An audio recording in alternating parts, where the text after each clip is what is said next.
For posts, Congress people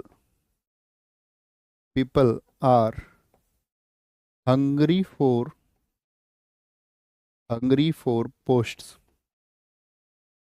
post. ठीक है।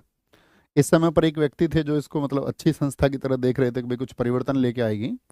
अच्छा, जैसे मैंने आपको पिछली क्लास में बताया था, मुझे बताओ जरा, सुरेंद्र नाथ बनर्जी ने किस इंस्टीट्यूशन को स्थापित किया था और जो उस समय पर एक आपका उग्र राष्ट्रवादियों की तरह आगे बढ़ रहा था या उग्र राष्ट्रवाद को जन्म दे रहा था? ठीक है, बताएंगे जी एक बार। अतिरिक्त बातें ना करें दोस्त, मेरी आप सब लोगों से प्रार्थना है, रिक्वेस्ट है ना, रिक्वेस्ट है मेरी आप कहेंगे जी। बहुत बढ़िया, इंडियन एसोसिएशन थी भैया वो संस्था, बिल्कुल ठीक आंसर आपने दिया है। दिखाएं किसी एक साथी का नाम जिन्होंने नाम लिखा हो। बहुत बढ़िया, खुशबू रावत जी, बहुत कमाल। लेकिन तो वही सुरेंद्र नाथ बनर्जी इसके लिए एक होप देख रहे थे, तो उनका स्टेटमेंट भी लिखना है यहाँ पर, कहीं नीचे लिख लो, यहाँ लिख लो अपनी कॉपी में, तो आप नीचे ही लिख लें सुरेंद्र नाथ बनर्जी। ठीक है। तो सुरेंद्र नाथ बनर्जी हालांकि शुरुआती दिनों में कांग्रेस से नाखुश थे, लेकिन उन्होंने फिर भी कांग्रेस के लिए कहा कि एक राष्ट्रीय आंदोलन की शुरुआत है ये। एक राष्ट्रीय आंदोलन की शुरुआत, राष्ट्रीय आंदोलन की शुरुआत, कांग्रेस को एक राष्ट्रीय आंदोलन की शुरुआत किसने कहा है? एक राष्ट्रीय आंदोलन की शुरुआत यानी कि beginning of A national movement, beginning of A national movement उसको कहा एस एन बनर्जी ने। अब जब कांग्रेस की शुरू में स्थापना होनी थी तो सब लोगों ने तय किया भाई एक काम करते हैं, कांग्रेस के लिए जितने भी लोग इसमें इनके विचारों से समर्थित होंगे वो सब लोग मिलेंगे कहाँ पर? पूना में। तो पूना में मिलने की बात तय हुई। पूना, पूना कहाँ है? पुणे, अर्थात महाराष्ट्र में।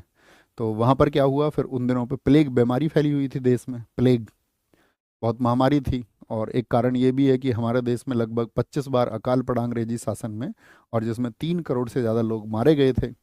ये भी एक मुख्य कारण था कि ब्रिटिश सरकार के प्रति लोगों की नाराजगी थी, बहुत सारे फैक्टर्स थे।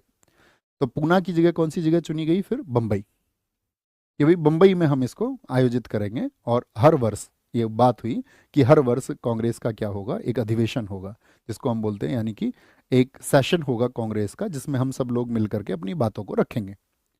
भाई पहले तो ये जरूरी है ना, कोई रूपरेखा आपको चलानी है तो उसके लिए जो लोग हैं तो वो लोग आपस में चर्चा करें और उसके लिए डिस्कशन करके और फिर उसको आगे प्रोसीड करें, यही तरीका है। हाँ, तो यही कांग्रेस ने करना शुरू किया। तो ये सब स्टेटमेंट आपको समझ में आए तो आप समझ रहे होंगे। तो कुछ लोग कांग्रेस से जो है नाखुश हैं, ज़्यादातर लोग नाखुश ही हैं, क्योंकि कांग्रेस की कार्यप्रणाली उनको लग रही थी कि भाई ये काम नहीं कर पाएगी। तो इस तरह से फिर कांग्रेस का गठन जो हुआ, याद रखना, लिखना है यहाँ पर, कांग्रेस का गठन, कांग्रेस का गठन 72 प्रतिनिधियों ने किया। 72 प्रतिनिधियों, 72 प्रतिनिधियों से हुआ।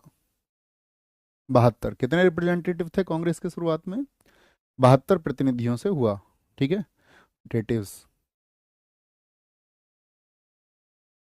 रिप्रेजेंटेटिव्स। ठीक है, 72 प्रतिनिधि। अब ये 72 प्रतिनिधि कौन थे?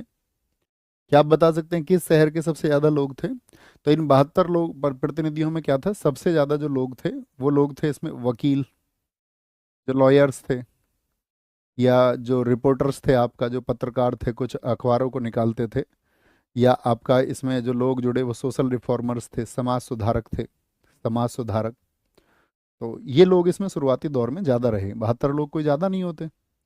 लेकिन आप जैसे कांग्रेस को देखिए, फिर उस समय पर देश की आज़ादी के समय पर सबसे बड़ा संगठन यही बना। तो शुरुआत महत्वपूर्ण होती है। आप में से भी कोई साथी यदि संगठन बनाना चाह रहा है तो कभी भी इस बात के लिए मत घबराना कि आपके पास सदस्य नहीं है। शुरुआत में कम ही सदस्य होते हैं, लेकिन जब धीरे धीरे धीरे धीरे यात्रा शुरू होती है तो फिर क्या है, लोग जुड़ते जाते हैं, और आपके विचार जितने ज़्यादा सही होंगे उतने ज़्यादा लोग फिर आपसे जुड़ते जाएंगे। ठीक है। तो ये सब लोग थे, और इन सब लोगों में जैसे कि वकील, मैं बता रहा हूँ, वकीलों में आपका, आपने नाम सुना होगा आपका बदरुद्दीन तैयब जी, उस समय देश के चर्चित वकील थे आपका तैयब जी। फिरोज शाह मेहता नरम दल के नेता थे, फिरोज शाह मेहता, फिरोज शाह मेहता। ये इतने नरम दल के नेता थे कि इनको लगता था सिर्फ प्रार्थना मांगने से काम बन जाएगा। इवन आप ये समझिए, आपको हम बताएंगे 1907 में कांग्रेस का विभाजन हो गया था नरम दल और गरम दल में।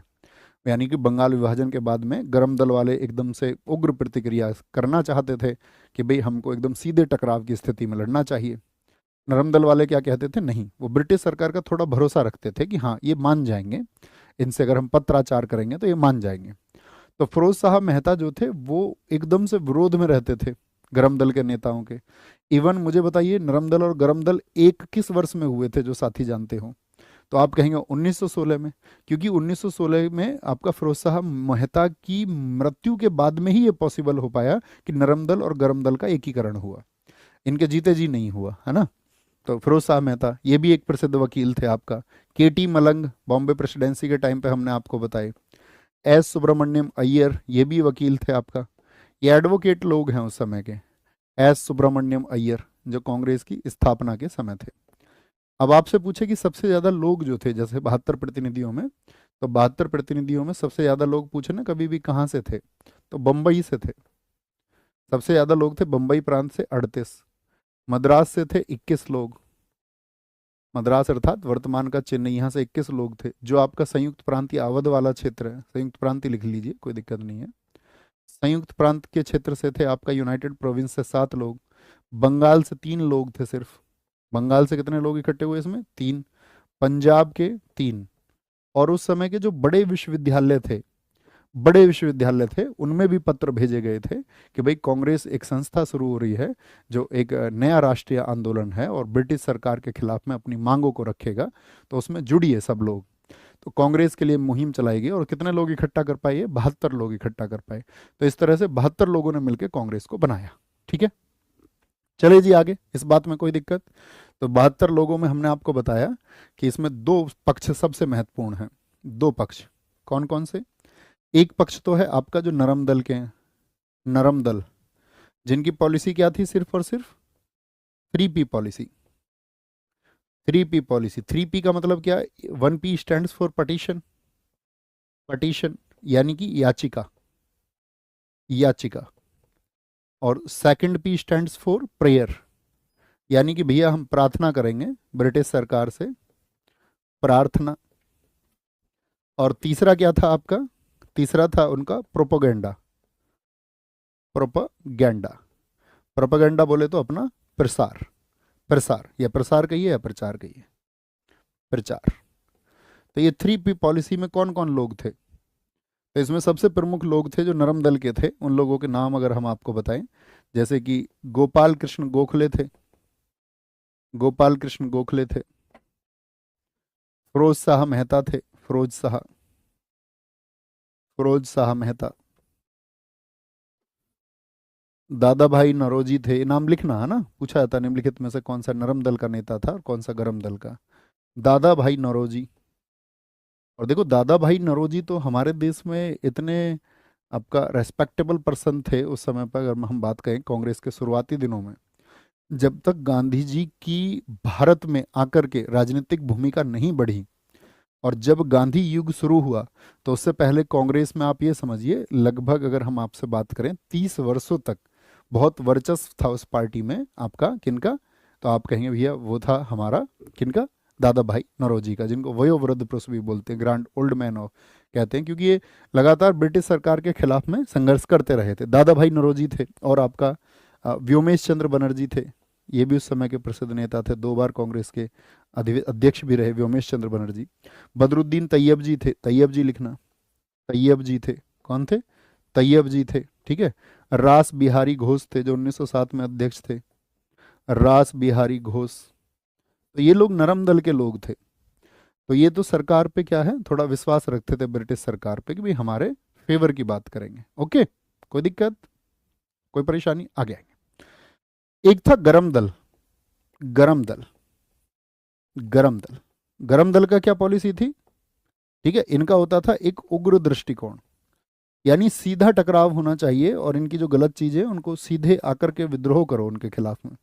तो ये कहते थे कि नहीं ये ठीक पॉलिसी नहीं है, इसका दमन पहले भी कई बार हो चुका है। ठीक है, उग्र, उग्र दृष्टिकोण वाले। इसमें लाल बाल पाल आते हैं। लाल कौन है बताओ? लाल है इसमें लाला लाजपत राय, लाला लाजपत राय, लाल। एक आते इसमें बाल, बाल गंगाधर तिलक, बाल गंगाधर तिलक। लाल, बाल और पाल। पाल में कौन आते हैं? बिपिन चंद्र पाल। बिपिन चंद्र पाल। बिपिन चंद्र पाल। तो इनको बोलते हैं हम लाल, बाल और पाल। तो गर्म दल में कौन थे? अक्सर प्रश्न इनसे ही पूछा जाता, लाल, बाल, पाल, याद रखेंगे। ठीक है, तो ये बात क्लियर है। नरम दल और गरम दल ये कांग्रेस के दो अंग थे आपका, यानी दो तरह का गुट था कांग्रेस के अंदर। यानी कि कांग्रेस जब भी अपनी किसी भी फंक्शनिंग की तरफ आगे बढ़ती थी तो उसको विद्रोह देखने को मिलता था अक्सर।